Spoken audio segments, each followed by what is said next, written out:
Miss Marion Collins. Good evening. Carl Van Dorn. How do you do? Ellery Queen. I'm Ellery. I'm Queen.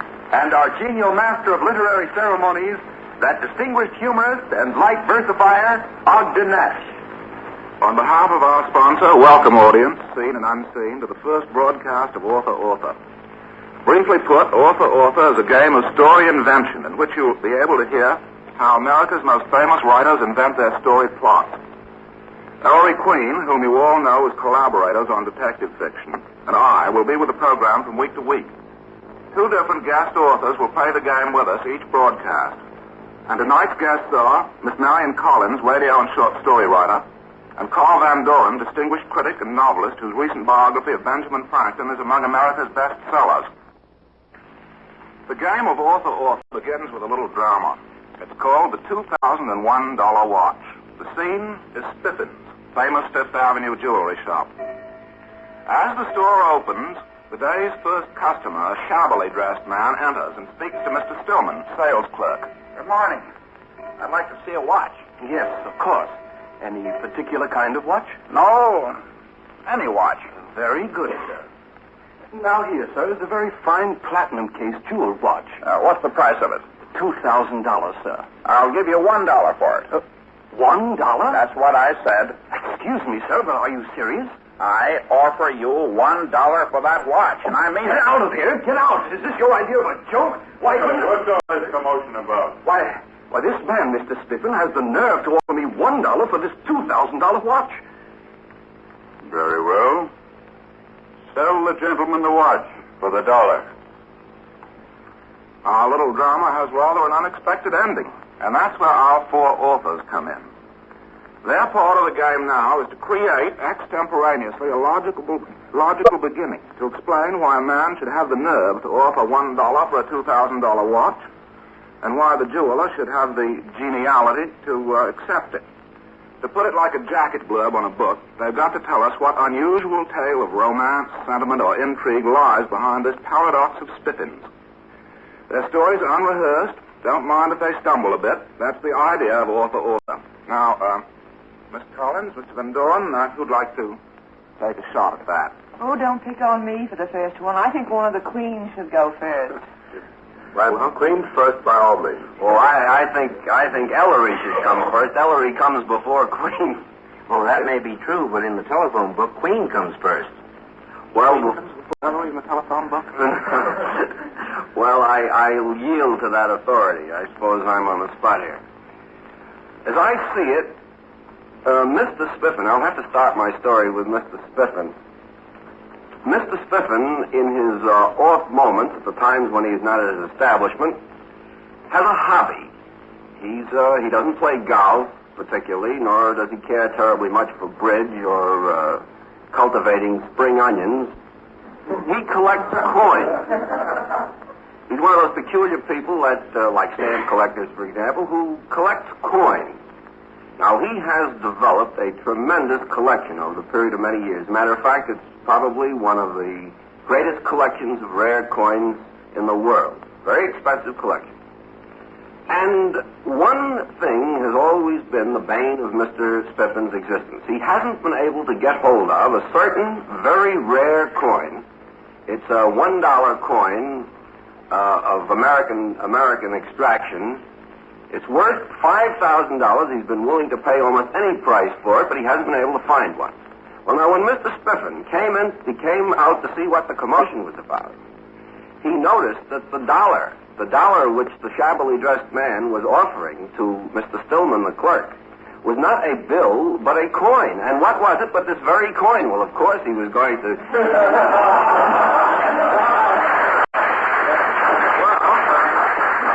At least that proves it can be done. Now we have an interlude known as the Are You Sure period. Comments and criticisms, insults, pro and con are invited on Mr. Queen's explanation. I wonder if Mr. Queen himself is a coin collector. I wonder if he has the first dollar he ever made. Matter of fact, I never made a first dollar. Well, it's easy to begin on the second, I suppose. Are there any further... That was an insult, wasn't it? Any criticism? I can only criticize the insult. Well, then perhaps, Miss Collins, have you a reconstruction of this episode? Well, I have a fairly simple one. I can visualize that a great many years ago, Mr. Sniffen possibly was an apprentice in a jewelry store and had an opportunity to buy a store and no money, being a young man and poor and struggling, one thing or another. And he had an old friend whom he approached for the capital, which consisted of $2,000. He started in business with that and made the very distinguished jewelry shop known today as Sniffin's. And as he approached the clerk and this shabbily dressed man to see what the commotion was about, he recognized the old friend who had advanced him the money for the opening of his business, whom he had forgotten all over these years and had repudiated the loan. And he felt that he would be justified in accepting the dollar for the watch in as much as the $2,000 would mean the discrepancy between there would be the $2,000 he had borrowed. Would that... Mr. Nash. I suppose it would apply to Spiffins as well as to Sniffins. Mr.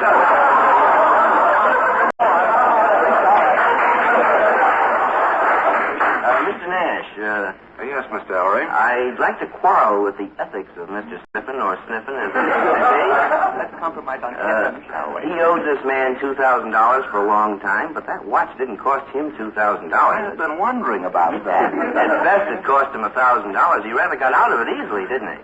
Well, I think the government's doing the same thing these days. I think the man was just having his conscience fun. Personally, I think the man was very lucky to get the watch. Mr. Van Doren, would you like to take a try at this? Well, I shall have to bring in the deep tragic note. I figure that Mr. Spiffin lived in Mahwah, New Jersey. And 3 days before, his only heir had been kidnapped. Since that time, he had been getting a daily letter. He always found it lying on the sidewalk when he left his house. The first day it had said, "Watch the shabby customer." And the second day it mysteriously said $2,000. And the third day it had said nothing at all. He was very much embarrassed. Now, he was actually hanging around in the store all the time because he watched every customer that came in. But when this customer came in, and when he offered $1 for the $2,000 watch, Mr. Spiffin, listening for a while, became convinced that this was a shabby customer. This was the $2,000. And the way for him to communicate his willingness to pay whatever ransom or to deal with the kidnappers was to give in now and say that he would take $1 for the $2,000 watch.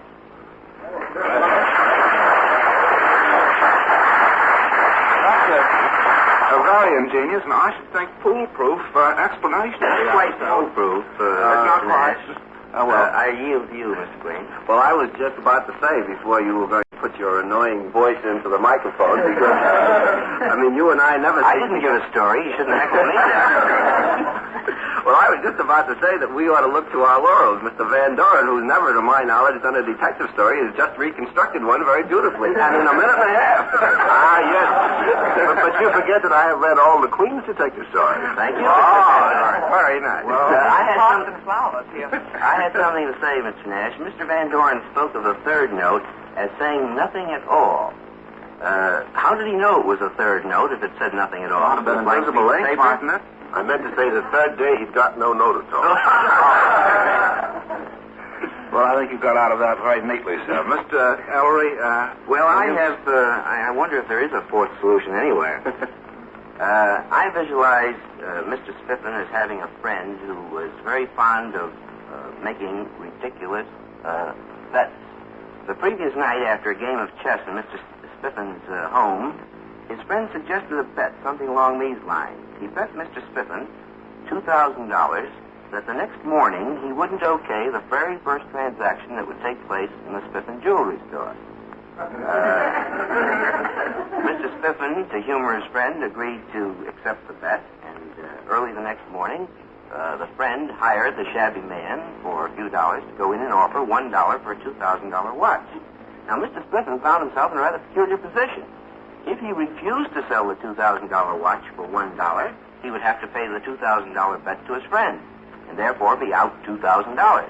However, if he accepted the $1 for the $2,000 watch, he would not have to pay the $2,000 and would actually be $1 ahead on the transaction. And I haven't brought in sales tax because that might make it complicated.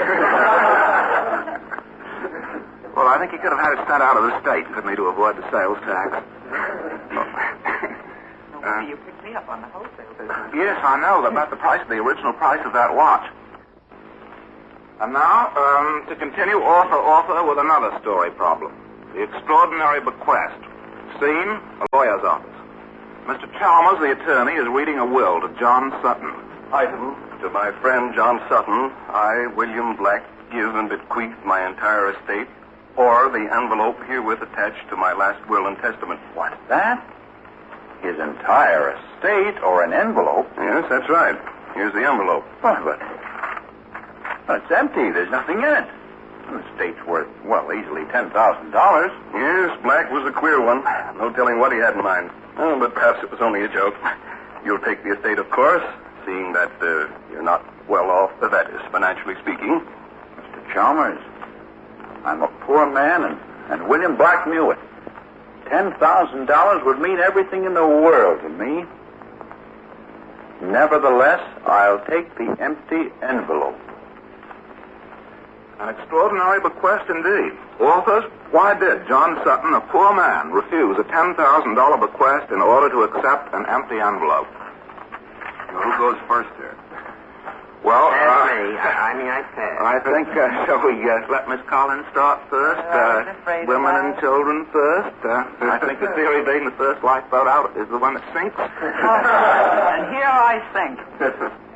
All right, I'm going to tell you the story as I imagine Mr. Sutton might have told it to the lawyer sitting there across from his desk. I've known Mr. Black for many years. We've been associated in business. I worked for Mr. Black for many years, upwards of 15 years. And he's a very mean man. I never liked him. And about 10 years ago, a niece of his came to live with him, keep house for him. Her mother and father had died. She had no money, and he came there and used her as a drudge. She took care of his house, clothes, and he never gave her any money. Was really a very, very mean person. And I couldn't say very much. I worked for the man, but every once in a while I'd put in a word of protest against his treatment of the girl.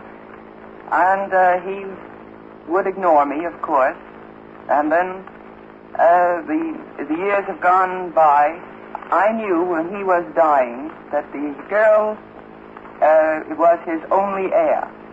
And I think this is a pretty grim jest. Black has made it possible for me to take this money and enjoy life for the rest of my life, or give it to the girl who really should have it. And he made me make the choice between the two. Well, I think that's very interesting indeed.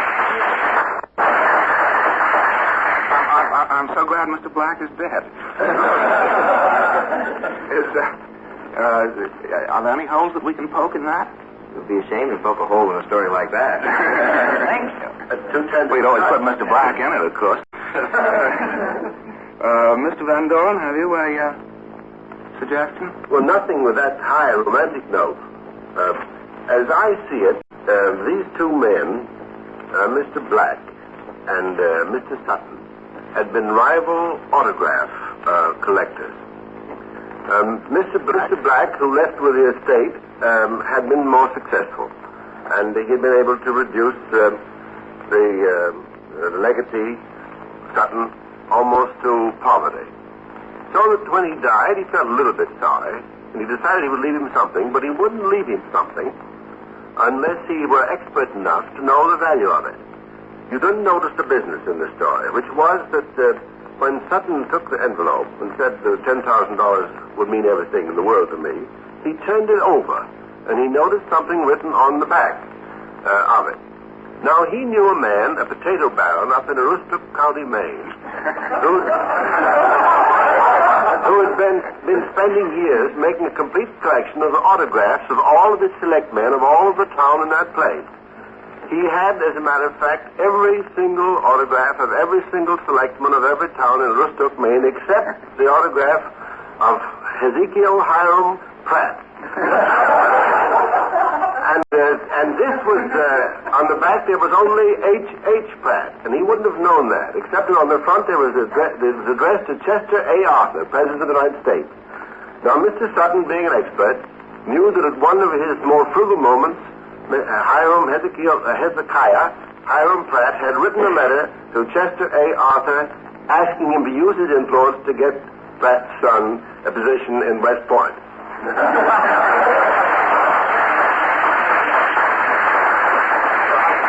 I think that throws a very interesting light on the life of Chester A. Arthur. It's amazing that Mr. Van Doren didn't use an autograph of Benjamin Franklin. Yes. Well, I think it was very self-effacing of him when they... Well, I think there's a very good reason, probably, why he didn't. Did they have envelopes in Benjamin Franklin today, Mr. Van Doren? No, they didn't have. They simply folded the paper up, but I wouldn't have minded that. Well, Mr. Ellery, have you... Well, I visualize Mr. Sutton as being the nephew of Mr. Black, in fact, his only relative. And being his only relative, for a long time, Mr. Sutton has been expecting to be Mr. Black's heir. Mr. Sutton, however, is a ne'er-do-well, a waster, a man who has a passion for gambling, and he's got himself into serious financial difficulties. Of course, he could wait for Mr. Black to die a normal death, but he decides that if he could speed things up, it would help his own particular position. So he invented a rather clever ruse to help to speed up that legacy.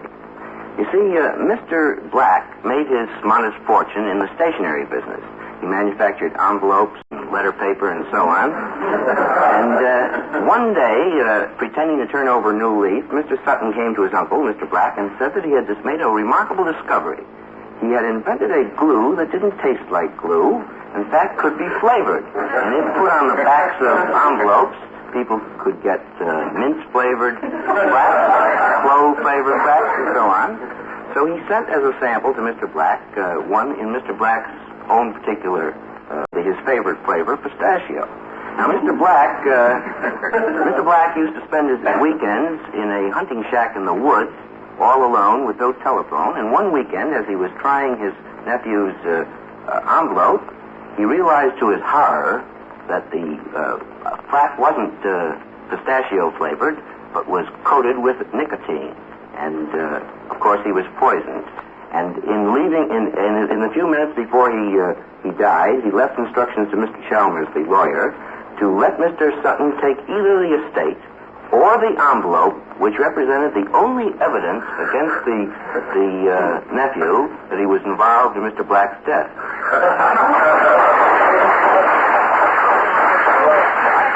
I think that's so ingenious that we can hardly ask any questions of Mr. Ellery at all. I could heckle myself. Well, that's good. Write me any letters. That takes care of our author's part in the game of author-author. There's also excuse me, haven't I been left out? Oh, I beg your pardon. Oh, that's perfectly all right. I'm perfectly willing to be left out. No. I'd hardly call it a minor oversight. No. It's quite fine. I'd like to hear your approach to this. Well, as a matter of fact, it's hardly good enough to be dignified by an approach. I merely visualized John Sutton as a pacifist. Now, you might ask what pacifism has to do with the rejection of a $10,000 bequest, the acceptance of an empty envelope. Well, he recognized the fact that on this envelope was written in invisible ink the formula. I forgot to tell you, incidentally, that John Sutton was a chemist. The formula of a new and powerful poison gas which would decimate, I won't use the word decimate, Mr. Van Doren, that's a bad word, which would depopulate the world. And now he had a tough decision to make. If he took the envelope, he would, of course, take it merely for one purpose, to destroy it, because he was a pacifist. He didn't want to see a new weapon like this given to the world. On the other hand, if he left the envelope and took the $10,000 bequest, he would be leaving that thing to the world, and so, being the true idealist, he simply refused the $10,000 and took the envelope. idealism. I'm glad you didn't use that detonate. That means only 1 out of 10. I know, I recognize that. Well, we're doing better than that nowadays, I think. Well, that seems to take care of our author's part in the game of author-author. There's also a very interesting and profitable part which our audience is invited to play, and here's Mr. Lawrence to tell you about it.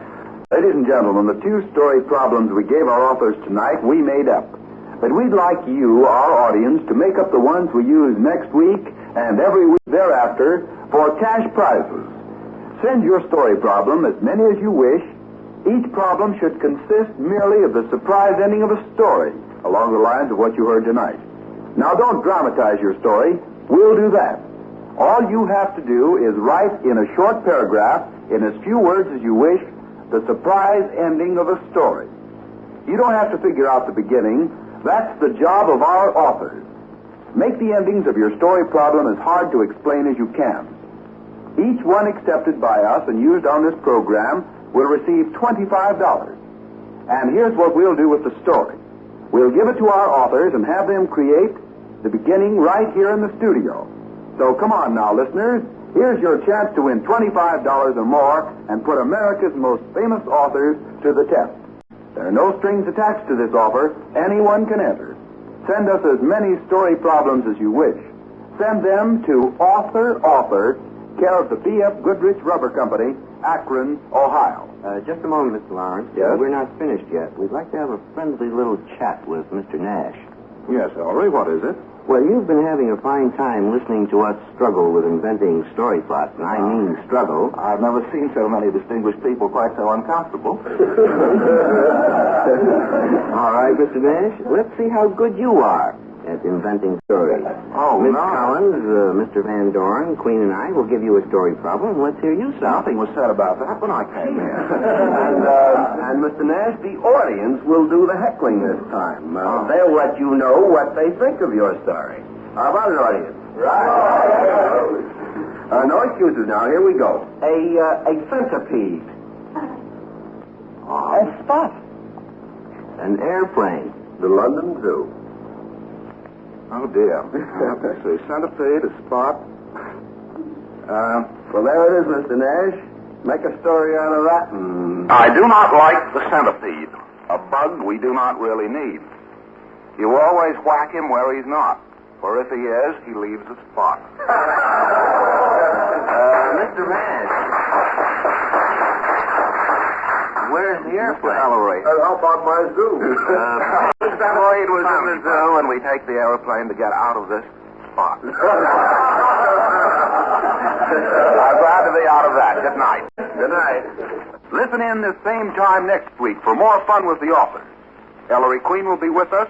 Carl Van Dorn probably be here, and Ogden Nash will be our genial master of literary ceremonies. Our guest authors will be Fanny Hurst and John Erskine. And don't forget to send your story problems to Author, care of the B.F. Goodrich Rubber Company, Akron, Ohio.